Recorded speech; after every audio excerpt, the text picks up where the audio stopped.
Do you remember how it feels to wake up on a Sunday morning to the sound of rain right outside your bedroom window, staying in your cozy bed with your eyes shut, listening to the sound of schlepping and sloshing as the big, heavy raindrops steadily hit the ground covered by the fallen oak leaves. The air coming through the slightly open window is a fresh cocktail of the wet, earthy aromas. The cool mist blown into the room by the wind settles on your cheek. There is nothing you can do today, nowhere you need to go. You are in a cabin, far away, in the woods, and it's raining. There is nobody else here with you, and it feels good to have all this space and all this time for yourself. It is such a luxurious, yummy feeling.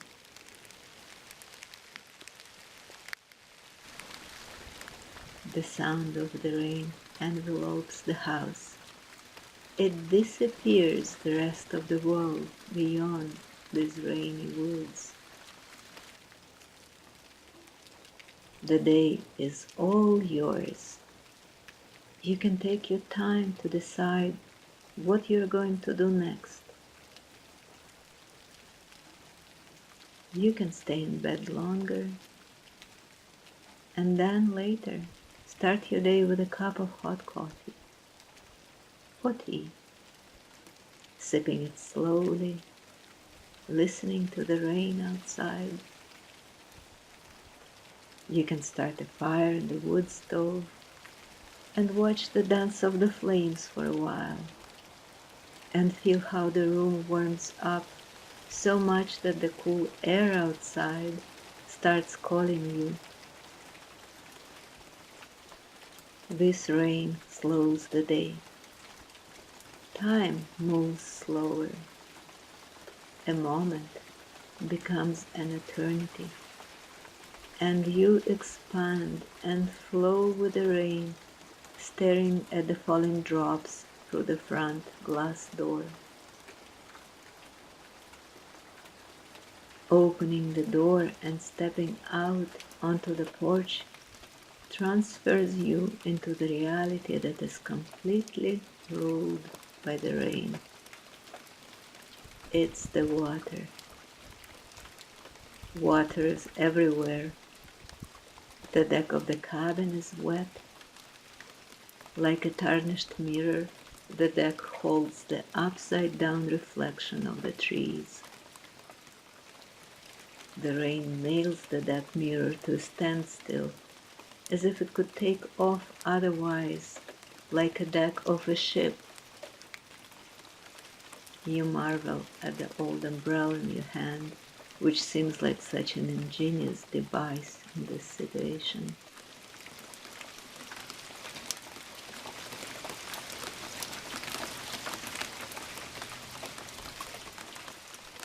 You linger on the porch, still protected by the roof above, waiting to be ready for that first step which will take you out into the open space.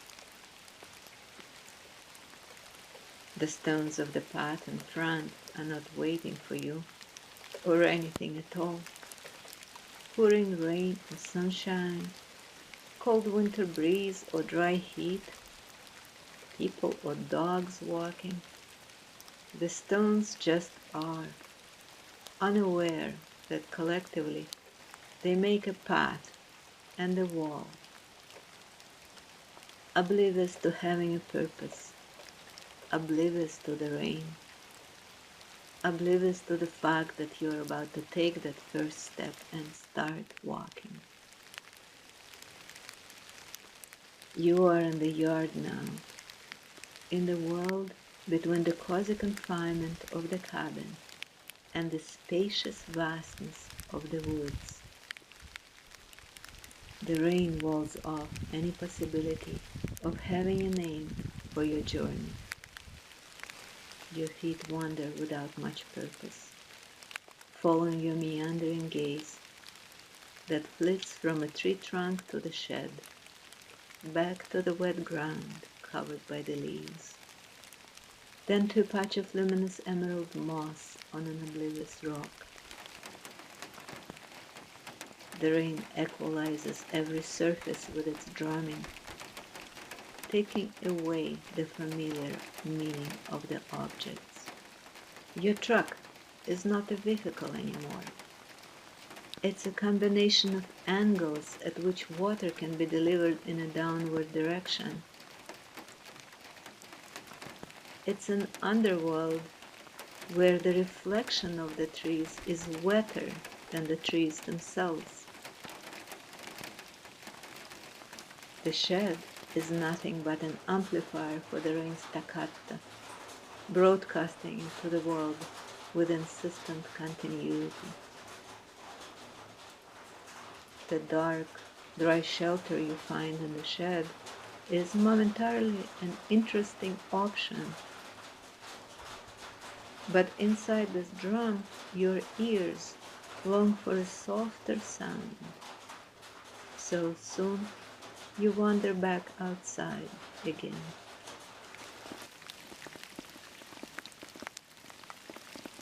The space that you vaguely remember as a driveway is where a sloshy orchestra glorifies an intimate act of love-making between the skies and the earth.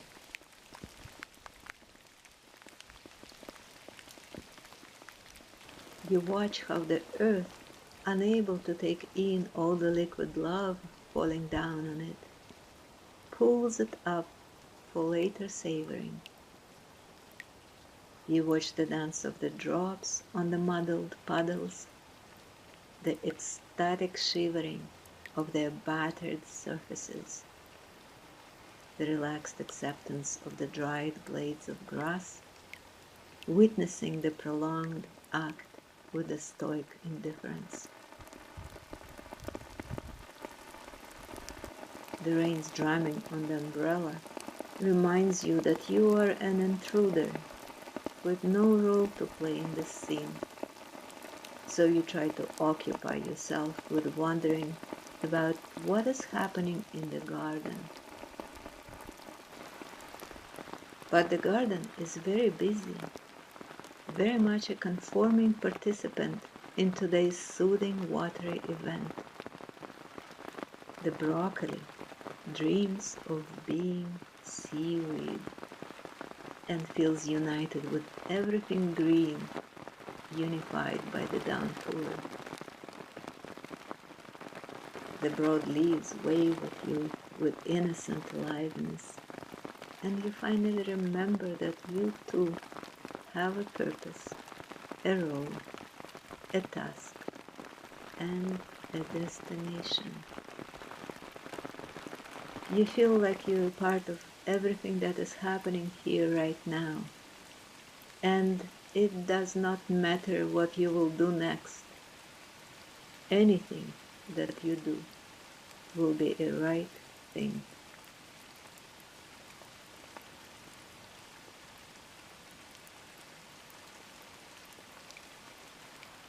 You make your way back towards the cabin. The rain keeps raining, far from being finished.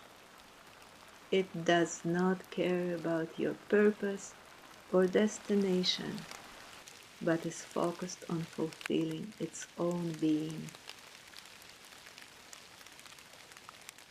You walk slowly, eyes lingering on the sight of verdant moss, ears enjoying the ceaseless sensual splashing of the raindrops.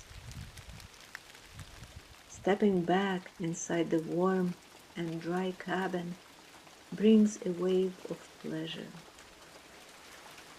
Closing the door enables the walls to muffle the sound of the rain into a soothing rustle. A nap seems like the best option right now. You go straight to the couch, stretch your body there, pull a blanket to your chin, and close your eyes, listening to the soft beat of the rain behind the window. You fall into the deepest, most peaceful sleep.